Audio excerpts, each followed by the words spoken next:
This is a video specifically for people that have food addiction issues and chronic weight problems. This is not a video for everyone. Some people need information about their hemochromatosis or high iron problem. Some people need unique information about their caffeine addiction. This information is a top 10 list for recovering from food addiction, which is the most difficult thing because you need to eat. So you can't just stop eating. And I hope this video is widely shared, especially around New Year's when people are motivated to make New Year's resolutions and the gyms are packed. And sharing this video is not a judgment on you or your friends that share or receive the video.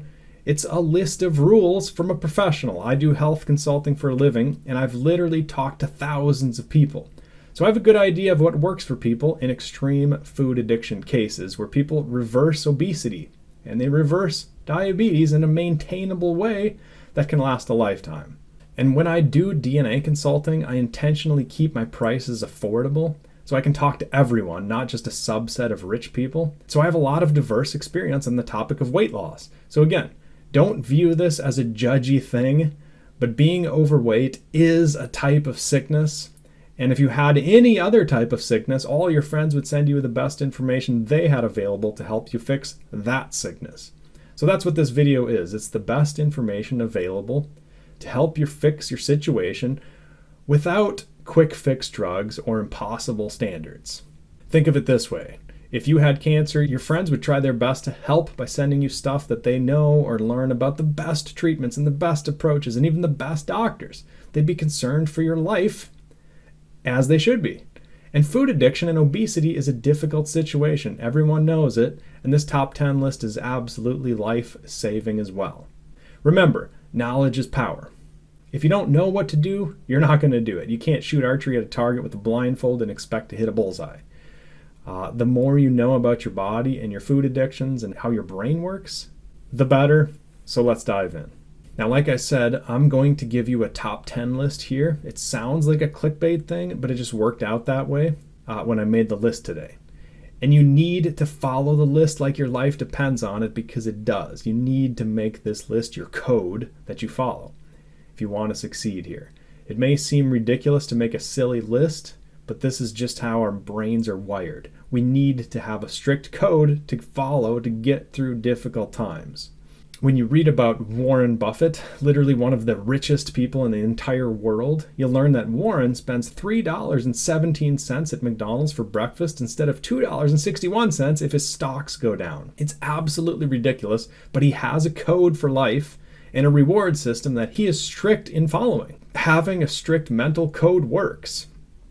Basically, if you have a severe food addiction, and you do, you need to live by a code. And you do. You need to live by a code. When you have a history struggling with overindulgence or not knowing how to lose weight, it's critical to follow this code with zero exceptions. Even if the code doesn't make complete logical sense to you, you have to stick to it. Another relevant role model is someone who is sober. You need to start thinking like that. These sober people refuse to even have a taste of whiskey, despite the fact that it's just a taste. It might seem like a logical thing. But staying firm on these rules, it sounds minor, but it's important, it's critical, I can't emphasize it enough. Food companies want you addicted to certain foods, which we're going to talk about in a minute. So you're fighting addiction here. We're not in the realm of logic. So I'm going to lay out some hard and fast rules for you, and you can modify these rules up front, but stick to the list that you make, no matter what. Even if it's antisocial or you really want to cheat on the holidays or on birthdays, no, stick to it no matter what. And recognize that optimizing your energy and your body mass is a lifelong commitment, not a temporary diet program. And the long-term rewards are awesome. Now, this isn't part of the list, but the first thing I want you to start with, if you're serious about fixing your obesity problem, it's a one-time thing. Read the book Atomic Habits. It's a book about how small changes that develop into habits can lead to long-term dramatic results. Get the audiobook, get it from the library, whatever you need to do, but read the entire Atomic Habits book. I have no financial affiliation with the book. It's just a great book for your situation, and I want you to have all the tools at the outset. Okay, so number 1 on the list, avoid seed oils. You can watch informative videos where people argue back and forth about how good or bad seed oils are, but one thing is for sure, your ancestors for thousands of years didn't have seed oils, and neither can you. Up until 100 years ago, the omega-6 to 3 ratio was 4 to 1 or less. Today it's 20 to 1 in favor of omega-6. And where do these omega-6 fats come from? Mainly from industrial omega-6 seed oils. This perpetuates chronic low-grade inflammation, which slowly breaks down your body. Keep in mind, fruit oils are good, like olive oil or avocado oil or coconut oil, because avocados, coconuts, and olives, avocados, and coconuts are all fruits. But all the other oils are garbage. Just avoid them, period. Partly this puts you on the path to optimizing your health because almost every ultra-processed food on the market today is saturated in industrial seed oils. Think about the goldfish crackers, the Cheez-Its, or whatever snack foods you like. Soybean oil, canola oil, sunflower seed oil. These quick fix snack foods are soaked in the seed oils. And yes, restaurants deep fry everything in seed oils, so you can't just go out to eat and order anything on the menu. You have to be extremely selective and careful here. An alcoholic sees beer on the menu, and they carefully avoid it. You can avoid the French fries and the salad dressing and the seed oil soaked nonsense. Go with whole foods at restaurants, or stop going out to eat at the places you previously visited regularly. You can't go to a bar when you're a recovering alcoholic, especially when you're newly sober recovering alcoholic. Why would you go to a Chinese restaurant when you're a recovering food addict? All the chicken is plastered with high fructose corn syrup, gluten, cheese, and seed oils with zero regard for your health. And we'll talk about sugars and fructose and other topics soon. Keep in mind again, this is not advice for everyone. This video is for you. Some people can have these restaurant foods like French fries occasionally. Warren Buffett's a great example. But you have a code.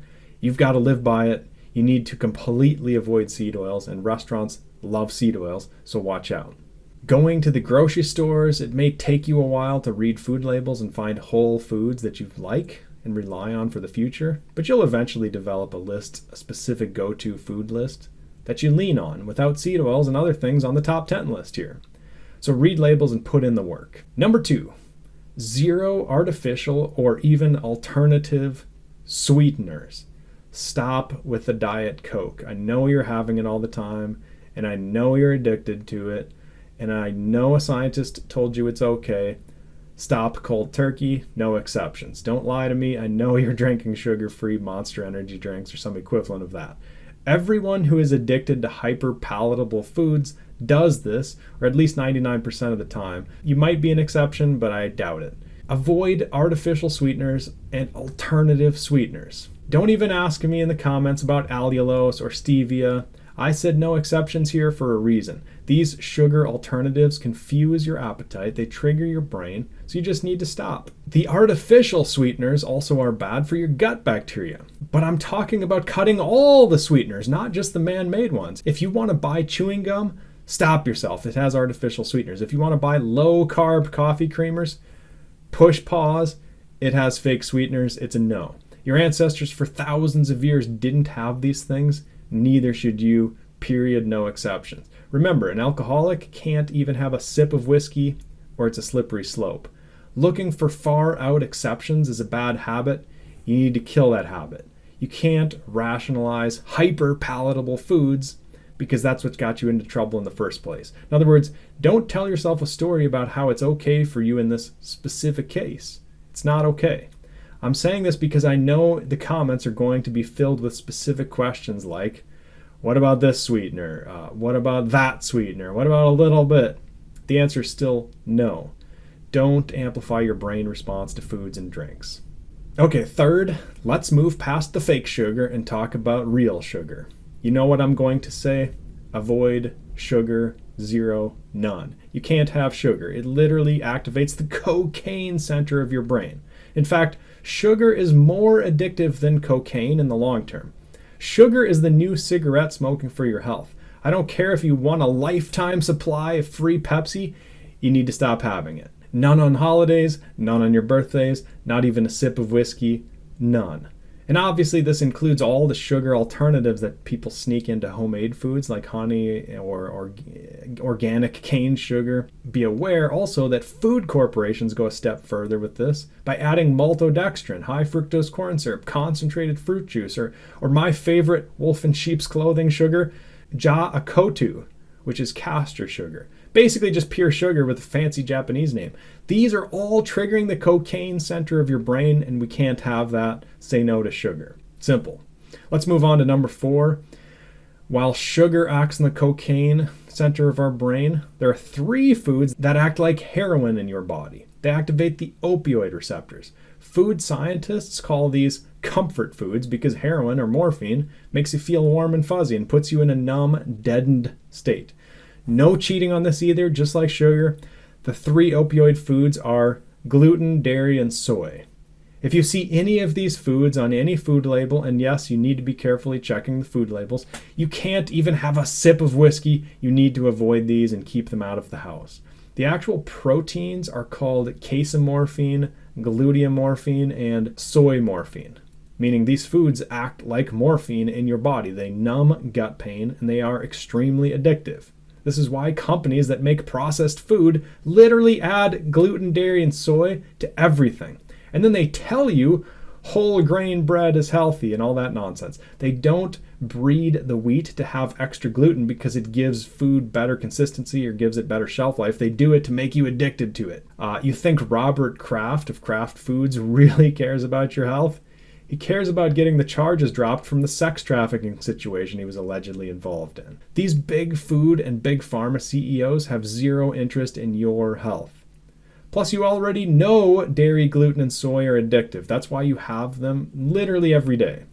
So you need to stop, full stop. No cheese, no yogurt, no sour cream, no cream in your coffee, no butter. Eggs are fine. Eggs are in the dairy section, but they come from chickens. They are not from cow's milk, so they're fine.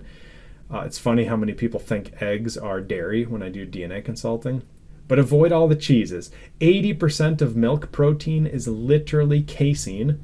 And when you digest casein, it gets converted into casomorphine. See the word morphine there? Which, by the way, is more addictive than actual morphine. And it changes the way your brain works. You know you're addicted to bread and cheese. You already know these are alcohol for an alcoholic, so stop having them. Gluten, dairy, and soy, no exceptions, not ever. I don't care if your grandmother makes the best, whatever it is. You're an addict and these are your rules. You can't even have them in your house. It's not your fault that the food companies have designed foods to trigger your brain and make you extremely addicted, but it is your decision to keep these foods out of your house and stick to your list with no exceptions. Don't even take a sip of whiskey. Number 5, speaking of whiskey, you need to avoid alcohol. I realize I'm taking all the fun out of your diet, but that's the point. You need to be entirely rewiring the way your brain thinks about foods and drinks and stop using food to comfort yourself. And you need to stop using food to find happiness. In the long term, food addiction and alcohol addiction always lead to misery, but in the short term, they seem fun. No alcohol at all. The reason for this, alcohol will make you cheat on your diet. You'll have a small whiskey late at night, and then your ability to fight your food addiction will weaken, and you'll have a little processed junk food. Never mind that the bread has azodicarbonamide, yoga mat material. It has opioids, and now that you cheated on your list, you're going crazy with processed foods, the fake chemical sweeteners, the foods that addict you, and they'll continue to addict you now that you cheated on the list. I know you're probably not an alcoholic, but that's why we need to avoid alcohol. It seems okay because you don't overdo the alcohol, but it's actually terrible for you because it makes you revert back into your food addiction spiral, and the alcohol is lowering your ability to fight your addiction. Number 6, you need to only eat between the hours of noon to 6 p.m. every day for the rest of your life, no exceptions. I know your licensed dietitian probably told you to eat 5 meals a day, but that's just feeding your food addiction. And you know it. The government guidelines, including the recommendation to eat many small meals per day, is one of the main reasons we have skyrocketing obesity in America. Look at the actual heat map of obesity rates comparing 1990 to 2020. It's a disaster. And most of the people with obesity on this map already are drinking Diet Coke. and they're already having the whole grain bread. And they've done the calorie counting programs. It hasn't worked, it doesn't work, it never works. These government guidelines create perpetual clients for professional dietitians, and you know this already deep down. Stick to your list, even if you don't fully understand all the logic. It's your list. Live by your code. Don't try to use logic to weasel your way out of the noon to 6 p.m. eating window, and don't cheat.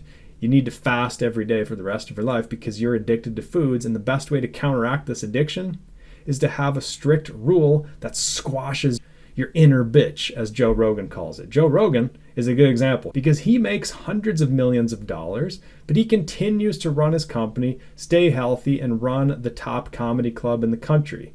Why? Because he intentionally puts his body through difficult tasks every day. He jumps in his cold plunge. He runs his sauna at 200 degrees. He trains in the gym like a beast, especially during his previous Sober October competitions. The point is, you're addicted to food, a lot of us are, and you need to squash your inner bitch. And we both know you're not going to do a cold plunge every day for the rest of your life. Let's be real. If you missed dinner because of work and now it's 8 p.m., too bad.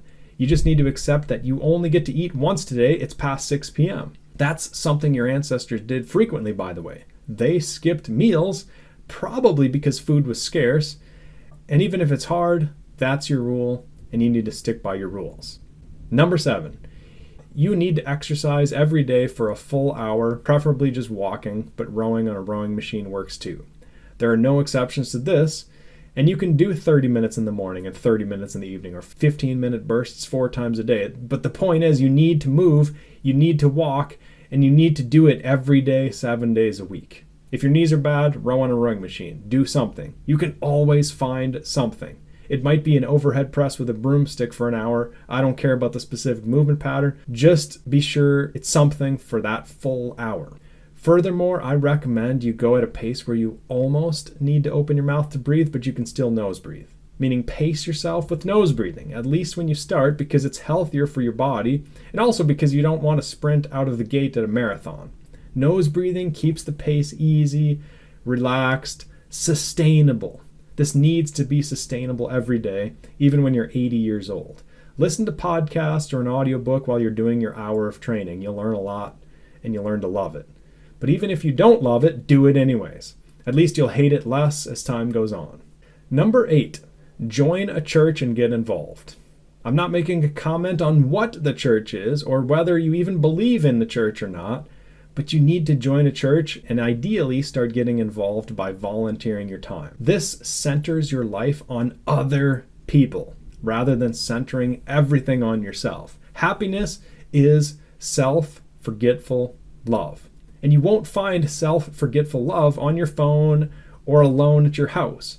It can't always be about you, and churches are perfectly suited to foster community where you can focus on other people's needs. Don't get upset about church politics or individual people in the church. Focus on the community and stepping outside your comfort zone every week, and start by simply attending. Remember, currently you are seeking pleasure in food. You are using food in your search for happiness, but this only leads to emptiness and despair. Food will never make you fully happy. Self-forgetful love will. In fact, when I lived in Boston, my neighbor was Peter Kraft, my favorite philosopher of all time. And he's a great author, by the way. I used to play table tennis with him about 5 days a week, so I knew him well. And Peter Kraft liked to say, I did it my way, like the Frank Sinatra song, I did it my way, or the Burger King slogan, have it your way.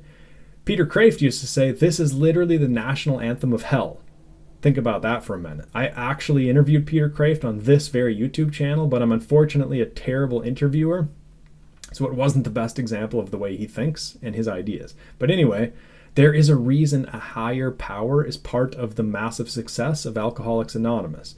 They recognize that self-forgetful love is the only genuine place to find meaning and happiness in life. It's not found by focusing on you and your fleeting dopamine triggers. Now, number 9 will sound just as crazy as number 8, but I want you to do it anyway because it's that important. Rule number 9 is buy a small chest freezer if you don't have one, you'll need one, and buy a whole cow from a farmer once a year. Every year, always. Try to buy directly from an ethical farmer who is regenerative. And I would recommend that you look up the Weston A. Price Foundation on Facebook and reach out to their local chapter leader in your area. They usually know the actual farmers that go above and beyond with regenerative farming. They won't just do the bare minimum to get the organic stamp and approval by the government. They'll be regenerative. I practice what I preach on this, by the way. I personally go to the farms and I meet the farmers. I know you've heard this nonsense about red meat being bad and all that, but it's complete rubbish. Your body is made of red meat, and red meat has all the correct nutrients, vitamins, minerals. It has everything you need to optimize your health. So eat red meat every day. Your blood tests will improve. Try it for a year, you'll see. And I'm not saying don't eat plants or anything like that. I'm simply saying you need to buy a whole cow every year, maybe half a cow every 6 months, but one in total every year, always. I know it's a lot of money up front, but take out a loan from PayPal or something like that. It's that important. If you don't spend some money up front on your health and on your food, you'll spend a lot more money downstream on fixing your failing health. And failing health is the number one reason people go bankrupt: medical bills. And you'll notice I'm not calling it healthcare, I'm calling it medical bills. I'm not into the gaslighting and marketing terminology. But anyway, buying a whole cow gives you a large quantity of whole food at your disposal, and it supports your local food producers, which are scattered throughout all 50 states, I promise. We all need to stop propping up these giant food corporations where the CEO owns a yacht and his sole purpose is to addict you to his brand, so his shares increase every quarter. And that CEO does this by packing as many preservatives, chemicals, and color dyes in your food as he possibly can shove in there. And then he hires scientists to do studies that make it seem like these foods are good, as long as you count calories or whatever new nonsense they come up with every year. Support a farmer, buy a cow, and have it sent straight to the butcher. Your farmer will have a suggestion on how to do this. Go meet with them. Even if it's a 5-hour drive once a year, it's worth it. You both will thank me later. Okay, number 10 of 10. The last piece of the puzzle to get you completely healthy, completely off your food addiction, completely optimized. Do a DNA consult after 6 months of following this list. I realize I'm biased because I run AJ Consulting Company and I do DNA consulting, but hear me out on this one. I look at DNA because it allows me to help you optimize your health in an individual way. You can't truly know the ideal blood test to focus on, the ideal supplements you might need based on your current diet, the best way to optimize your thyroid or your testosterone or whatever, unless an expert looks at your genetics. The reason mainstream medicine is not looking at your DNA is because they wait until you have health problems and then they prescribe lucrative pharmaceutical drugs or surgeries to fix those problems. That's where they make their money. And insurance often covers it, so they can charge insane prices. I had a friend to do a DNA test with a medical facility, and they charged $5,000 to test one gene, which is preposterous, obviously. When they first sequenced the human genome in America under Bill Clinton in the year 2000, it cost $1 billion. Now it's under $1,000 for your full genome. And we shelled out all that tax money because the medical field promised we would get invaluable genetic information so we could personalize people's health, prevent diseases before they happened, and make customized recommendations. And here we are, well over 20 years later, and the doctors are still just prescribing drugs for everything and ignoring genetic diversity. And it's actually gotten worse, and they're still trained to say, oh, it's just genetic. Like, too bad you can't do anything about that. It's just genetic. My goal is to help you refine the last details of your list and to make sure this list is tight and customized to you. We'll talk about fixing your sleep or your anxiety or your arthritis or whatever the specific issue is. And it's the only way because there are a lot of other details we could add to this list. You're already thinking of one or two probably. But we will refine your list when we talk in person 6 months from now. Okay, I look forward to talking, and don't forget to copy the list from the comments below.